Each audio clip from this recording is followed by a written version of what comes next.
entra aqui essa ferramenta espetacular. E aí vocês vão ver como é importante calcular essa área. Ela pode representar diversas coisas no campo da engenharia. Então vejam, qual a ideia do Riemann? Ele disse o seguinte: bom, eu não consigo calcular essa área aqui diretamente, mas se eu separar isso aqui em dois retângulos, e a área desses retângulos, a área de retângulo eu sei calcular facilmente, né? Então qual que é o objetivo principal aqui, voltando no slide anterior? É calcular a área nessa região, entre esses dois pontos, deste ponto aqui até este, e entre a curva e o eixo X. Esse que é o objetivo. O que o Riemann fez? Então ele fez o seguinte: vamos dividir isso aqui em retângulos. Se eu calcular esta área aqui e esta área, somar as duas vai dar bem perto da área dessa curva, né? Porque veja, isso aqui acaba compensando essa ausência da área aqui, esse biquinho acaba compensando. Pô, legal, hein? E retângulo é fácil calcular a área, né? É a base vezes a altura, só isso. Então essa é uma ideia espetacular que o Riemann teve, dividir em retângulos. Mas aí ele pensou bem e falou: mas espera aí, se eu dividir em mais retângulos, eu acho que eu vou conseguir uma precisão maior. Então, ao invés de usar 2, ele usou 4. E olha que bacana, né? Ele conseguiu aproximar um pouquinho mais, embora aqui houve uma distorção, né? Mas vamos ver, e se eu dividir um pouquinho? Se eu colocar mais retângulos aqui, e eu vou conseguir aproximar ainda mais a área, essa área aqui de baixo, né? E se eu colocar mais retângulos, cada vez que eu vou aumentando esse número desses retângulos, eu vou me aproximando, a minha precisão vai aumentando em relação a essa área real, que seria entre a curva e o eixo X, entre esses dois pontos. E aí ele fez isso, pessoal. Ele foi aumentando esse número de retângulos, né, até que ele se aproximou ao máximo lá da área sob a curva. Então isso aí, como é que eu calculo então a área sob a curva? Eu calculo a área de cada retângulo e somo essas áreas. Isso levou um nome especial, inclusive, né? Isso chama-se soma de Riemann. Então a soma de Riemann nada mais é do que essa soma das áreas dos retângulos que a gente traça debaixo de uma função. Então isso parece bem simples, e na verdade né? A ideia é muito simples. A gente só precisa agora entender como calcular essa área desse retângulo, porque a soma é uma soma mesmo, um somado com o outro. Agora tem uma forma bem específica, né, de calcular a área desses retângulos, e é isso que a gente vai ver. Então vamos lá, veja só, eu tenho aqui uma área de um retângulo, tá? Aquele retângulo que pode ser aquele retângulo do Riemann, certo? Em que para calcular essa área é a base vezes a altura, L vezes W, base vezes altura, ou, né, lado maior vezes lado menor, também posso pensar dessa forma. Como é que eu calculo a área desse triângulo? É esta base vezes essa altura H dividido por 2. Eu posso calcular essa área somando essas áreas menores, que são triângulos, que eu já vi como calcular, já sei como calcular, é a base vezes a altura. Então também eu consigo calcular com uma certa facilidade.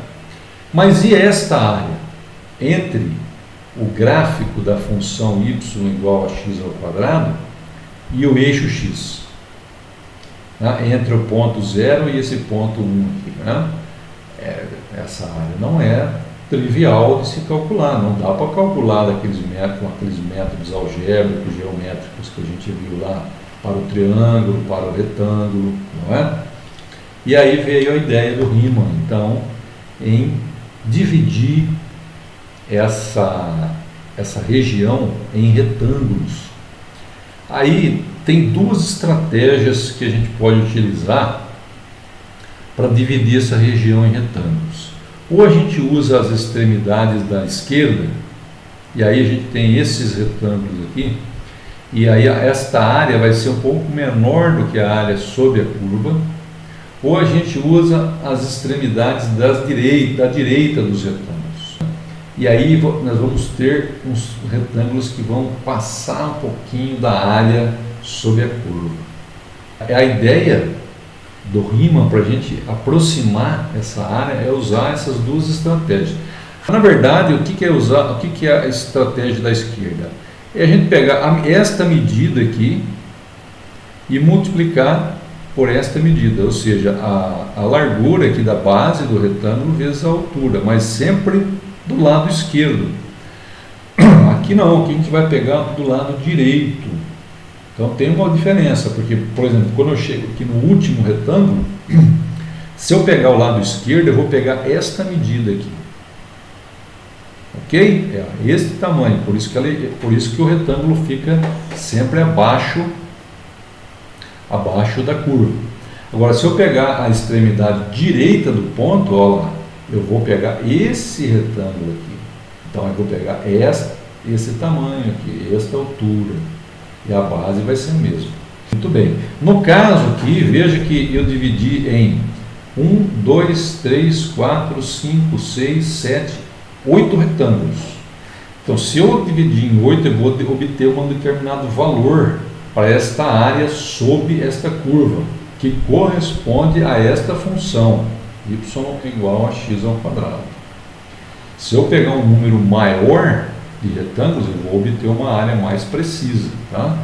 Essa tabela mostra a área sob a curva, entre a curva e o eixo x, dependendo do número de retângulos que eu tomo. Então, se eu tomar 10 retângulos, ali na figura, só voltando aqui, né? Nesta figura aqui, eu estou tomando 8 retângulos. Tá? No caso aqui, voltando ao slide, se eu tomar 10 retângulos e usar, né, as extremidades esquerdas, eu vou obter 0,285. Se usar a extremidade direita, 0,385. Volto no slide anterior. Observe que a área, usando a extremidade da direita, é maior do que da esquerda. Isso dá para ver claramente no slide anterior. Olha só, por que ela é maior? Porque tem aqui essa pontinha dos retângulos que está ultrapassando, e aqui ela é menor porque ela está abaixo da curva, está faltando uma determinada área aqui, né, para se obter a área exata sob a curva. Então veja, com 10 retângulos, ali 10 retângulos, eu consigo esse valor. Com 20, este valor pelo lado da esquerda e este valor se usar a extremidade direita. Se eu usar 30 triângulos, eu vou chegar nesse valor. Olha só, 50, tá? Olha que interessante isso aqui, pessoal. Na medida em que eu vou aumentando o número de retângulos que eu vou calcular embaixo, evidentemente que isso aqui não foi feito na mão, tá, pessoal? Foi feito através de um software, né? Inclusive eu desenvolvi uma funçãozinha em Octave, né? Tá, tem lá um script. Quem tiver interesse, depois eu posso passar, isso não há problema, em que você consegue calcular para vários valores de n aqui, qual é a área pelo lado esquerdo, pela extremidade esquerda e direita. Mas o interessante de observar aqui é que na medida em que eu vou aumentando o número de retângulos, a área vai se aproximando tanto pelo lado esquerdo quanto pelo direito, vai sendo bem próximo, vai ficando cada vez mais próximo. Veja aqui com 100, 0,32, aqui 0,33, aqui é 0,33, já é 0,33 também. Então, na medida em que eu aumento o número de retângulos lá, né, que eu divido aquela região, a minha área vai se tornando mais precisa e vai ficando irrelevante se eu opto pela extremidade esquerda ou opto pela extremidade direita. Ok? Muito bem, então aqui está o exemplo ilustrado graficamente, ó, n igual a 10, n igual a 30 e n igual a 50. Percebam que aqui eu vou ter uma precisão maior, essa área aqui está mais próxima da real área, da verdadeira, do valor real da área sob a curva, entre a curva e o eixo X, essa área preenchida aqui em azul. Finalizo esta aula desejando-lhe muito sucesso. Lembre-se de curtir e compartilhar esse vídeo, inscrever-se no canal e ativar as notificações.